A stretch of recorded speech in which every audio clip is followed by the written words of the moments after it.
guys, Luxker here. It's time for another episode of Xeno News, a monthly series talking about Xeno series news that has released in the past month. And we will share stories from Xenogears, Xenosaga, and the Xenoblade games. But I'm not doing this alone now. We actually have a very special guest here, and that is Hyper Shadow, or as you can prefer to call him, Drew, actually. So, go ahead and introduce yourself, Drew. Hey, I'm Drew, and I'm a speedrunner, actually, of the Xenoblade series, and I'm well known in the Xenoblade X community, and I'm here to talk with you today. Yeah, we're going to be talking about some pretty cool Xeno news. It's not a lot of it, but it's still pretty interesting to share too. At the end, I'm going to be sharing some merchandise news as well from Xeno series creators, so definitely make sure you check them out as well. But anyways, don't forget to like, subscribe, comment, and make sure you share this video around as well. I want to try to keep this going as much as possible, as well as get more guests on this series, so definitely looking forward to that. Anyways, let's go ahead and get started on the news because I've been talking way too long. So let's go ahead. So our first news story is that Square Enix Music posted some covers of Xenogears songs on their YouTube channel. I won't be sharing the full video, but basically these are just piano covers as well as a lute cover of a distant promise, and they were really good covers. I listened in particularly the Soaring one, and like it was really cool that Square Enix was able to just have to cover their music and just share them all on a separate channel as well. And it definitely gives a lot of people hope, especially Xenogears fans, and I'm really excited to see if they're going to be doing more musical tracks. So yeah, looking forward to any new stuff coming from them in the future. Like, I know they've been doing like Chrono Trigger, and like hopefully they do more, because it's pretty surprising just seeing that there. So yeah, really good stuff. Really spraying the love of Xenogears, Square Enix. So doing us a great job there. So, next up is Xenosaga. Now, there hasn't been really much Xenosaga news, honestly. I mean, I know there has been rumors about Xenosaga coming to the next Switch console because of the new Bandai Namco S Studio that opened up, which makes games exclusively for Switch, but I don't think that's really necessary to talk about, because that S Studio, it has former employees that worked on Mario Kart 8 and Smash Ultimate and Pokken Tournament. Like, it's just all those games. Like, I don't think they'll be making the Xenosaga series, but it's mostly the main studio that's doing it. But I'm not going to really talk about it much more because it's just not the most interesting and all. Well, we got some breaking news, everybody, for Xenosaga. So there is actually a score that was made for Xenosaga Episode 1, and it's just basically the score for it, like just the actual sheet music too. This was actually scanned by someone that is on the godzib.net website or forum, and their name is Tomsky, and they basically preserve the sheet music for Xenosaga Episode 1 for the first time ever. And yeah, this is a great way of just preserving the whole score in general. Like, as soon as this scan was found, like, it was immediately uploaded to the Google Drive in general. So it's a really cool thing that just happened. So basically they scanned the book cover itself, and if I go through it, you can see right here that it looks really good, and as it's scanned like this. So it has its table of contents as well. That was scanned. It was it was pretty well translated too. Like, there's really nothing on here that that needs to actually just be translated. Like the English is already here in the score. I mean, you don't really need to know English to be able to compose the music, but yeah, we actually got the sheet music just actually preserved for a great amount of time for Xenosaga Episode 1, which is a huge deal. So that's such great news. But anyways, let's go ahead and go to our next story. So our next piece of news is about Xenoblade Definitive Edition, and this is coming from Nintendo's latest Q3 earnings. I believe this is from CESA, and they basically gave updated charts on Xenoblade Definitive Edition, as well as Xenoblade Chronicles 3. And as you can see right here, they pretty much sold about the same, actually, and which really surprised me, especially that they kind of both games are have the same sales wise, and most importantly, I think they're going to be on the verge of hitting 2 million units by the end of 2024 by the looks of it. So as long as people keep buying Xenoblade games, these two games will be hitting 2 million units. So what do you think about this, Drew? Who knows? It could even go higher if some other Xenoblade news gets announced that we're not expecting. Oh, for sure. I know the Mio amiibos may push it a little bit, but that's one thing. But hopefully if we get something really big, like a series art book for Xenoblade, that'll be really cool to see, and it'll definitely push sales a lot for a lot of people. So yeah, I just wanted to bring this up because this is actually not the first time that Xenoblade actually hit 2 million units, actually. If we're counting the original game and the 3DS version sales, this actually, adding them up, it hits around 3.3 million copies. So Xenoblade 1 actually sells better than Xenoblade 2 just because of those sales. And speaking of Xenoblade 2, as you can see by the thumbnail, ARMS basically got suppressed by Xenoblade 2 sales, so it's coming out at number 36, and ARMS is coming out at number 37. And it's basically by freaking 20,000 units as of Q2 2023, which I find that amazing. We can finally say that Xenoblade 2 beat ARMS in sales, which is really awesome to see, because ARMS doesn't have the best reception these days. I mean, a lot of people, there's still a dedicated fan base for ARMS, but there hasn't been a push from Nintendo to bring ARMS back in any sort of way. Whereas with Xenoblade 2, it's constantly a lot of stuff coming out from it. And it's not just from Smash either. I mean, Smash definitely boosted their sales a little bit.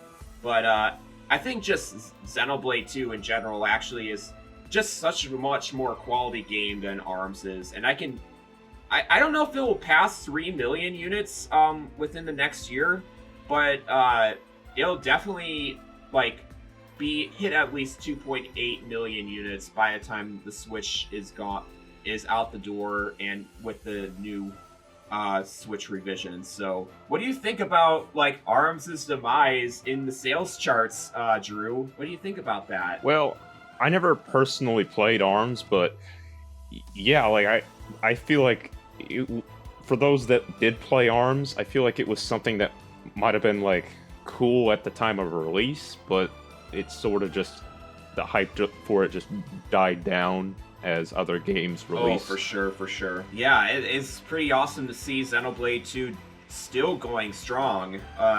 It's popular and stuff. Definitely one of the Switch's probably best, well loved and deserved games. So now let's go ahead and go on to Xenoblade X, which I'm pretty sure you have a story to talk about Xenoblade X here. Do you, Drew? Do you want to go ahead and share it with us? Oh yeah, there's a few things actually.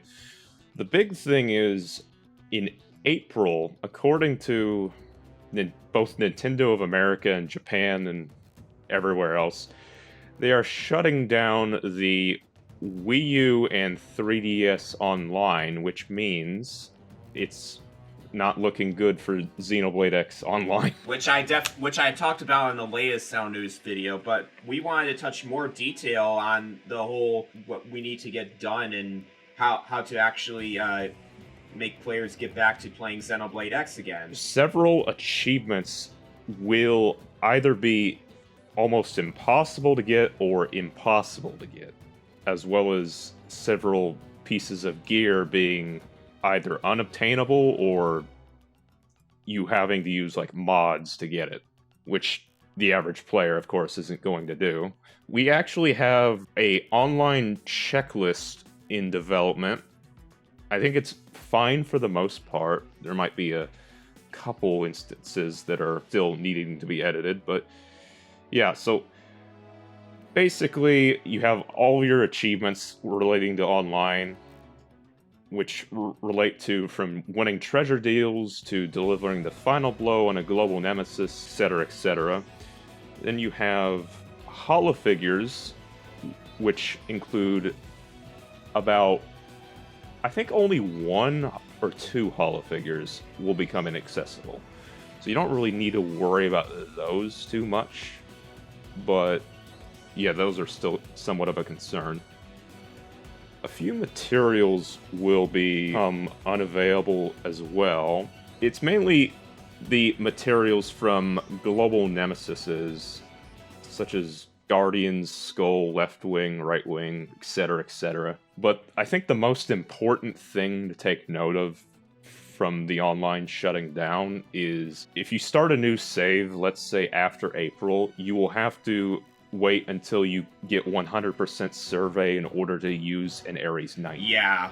And for those that don't know what an Ares 90 is, it is one of the best skills for post-game that you can use right out the gate once you get all the materials for it. Yeah, I talked about how hard it is to get the Ares 90 and how it's going to be inaccessible getting it anytime soon, so yeah. Yeah, the material that will become inaccessible is called the Golden Yggdrasilith Heart, and you need about 4 of those in order to make just 1 Ares. Yeah, I talked about that as well, but it's interesting to reiterate that. Yeah, too, and when you do get 100% survey, you are given 5,000 reward tickets for free, so it is recommended, of course, to use those tickets for the Golden Yggdrasilith Hearts and whatever else you might have interest in. Of course, if you're still playing online to this day, you want to stock up on as many reward tickets as possible,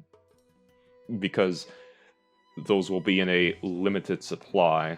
Oh, for sure. After online shuts down. Yeah, it's interesting. We'll definitely add some more facts to this particular video, but yeah, I just wanted to reiterate that yeah, if you're playing Xenoblade X and you want to get the Ares 90, make sure you play online a lot and grind for those tickets, as well as getting Yggdrasilith hearts as well. So yeah. All right, is that all? Is that all that you want to say for Xenoblade X, or you have anything else that you want to share? There's actually, I guess, one thing. Like, Pretendo apparently is saying they will support Xenoblade X, like, and that's like a sort of a backup for like Wii U and /3DS Online.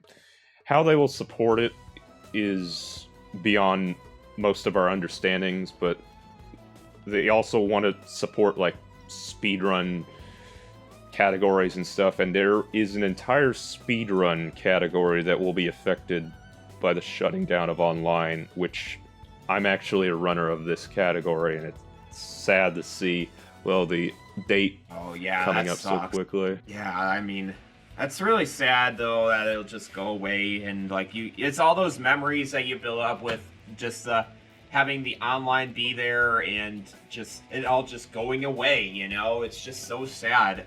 Hopefully Pretendo can help with alleviate that barrier there, but yeah, it's kind of difficult at the moment, so yeah.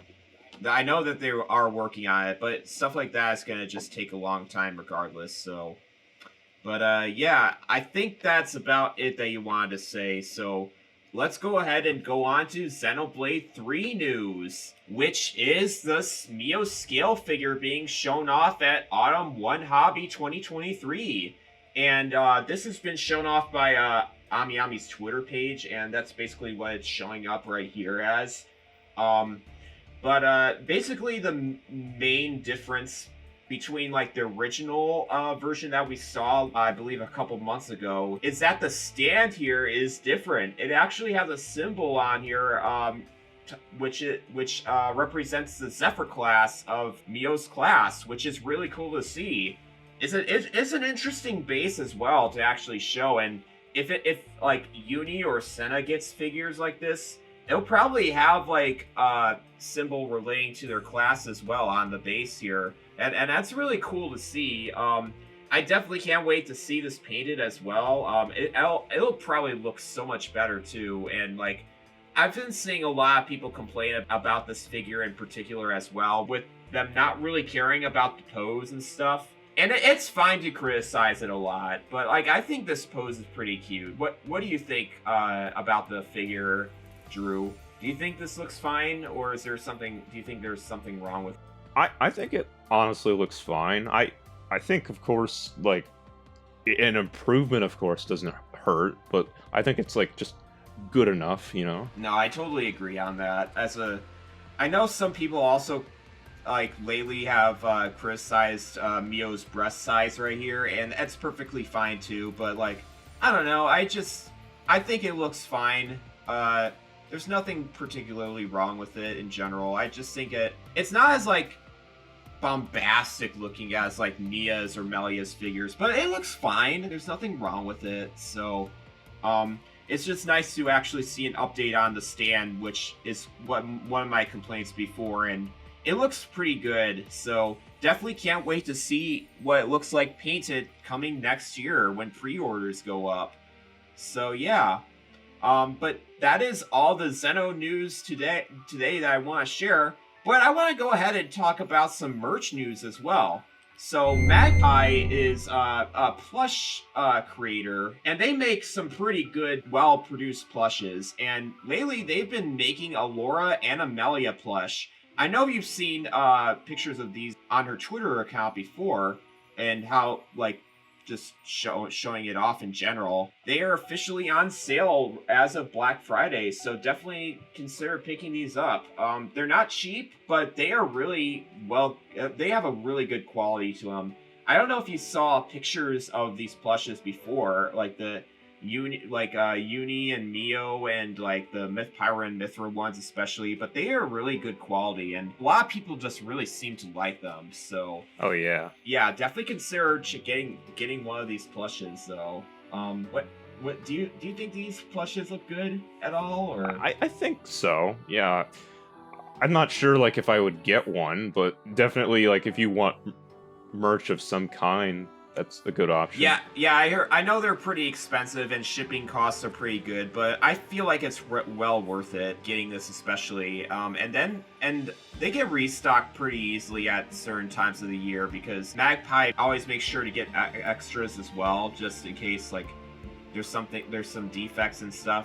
Definitely check out their FAQ as well. It's really important that you want to try to do that. But otherwise, there is I just want to give a shout out to other Xenoblade or Xeno series artists as well, and their line, which I have on screen right now, and I'll definitely link all these artists' shops in the description, so definitely check out their new Xenoblade or Xeno series merchandise. So with that being said, I think it's time to end the video off. I mean, there hasn't been a lot of news lately. Obviously, it's kind of a dry season for Xeno series news, but it's still interesting to just talk about. So, do you think we'll be having a lot more news coming next month, Drew? Most likely. Since considering in January the Noah Mio amiibos are for sure supposed to release. I will make a video on that particular subject, and hopefully that'll get you guys entertained with it too. Just me showing off what the amiibos do, and like any other sorts of new stuff that they add in the Xenoblade 3 update in January, which I will talk about in January's update too. So other stuff that's coming out in December is that I'm looking forward to is the Maria figure from Bring Arts is coming out, and I'm really excited to get this off and show it off to you guys. So I'll be talking about that in the next Xeno News video, as well as having more guests and just in general being really excited for Xeno series news. Keep a watch on next month's video in that regard. So with that being said, I think I'm gonna just go ahead and end this episode off. So Drew, where can we find you at? You can find me on multiple sites, actually. You can find me on Twitter at HyperShadow311. Hyper and Shadow are capitalized at the start. And you can also find me on Twitch as well with the same username. All right. And oh yeah, one more thing is you can also find me on Discord as well. For those interested. Yeah, definitely join his Discord server. He really wants to make a pretty good community. He wants to get up to 200 members for sure, so definitely go ahead and check it out. So anyways, guys, thanks so much for watching the second episode of Xeno News. Definitely, like I said, check out my other videos. Make sure you like, subscribe, and comment on my videos as well. And see if you're ever interested in becoming a guest for Xeno News, definitely hit me up on Twitter or Discord if you are friends with me on there. Which you can find that in my card down in the description of this video as well. So anyways, guys, until next time, see you on the other side!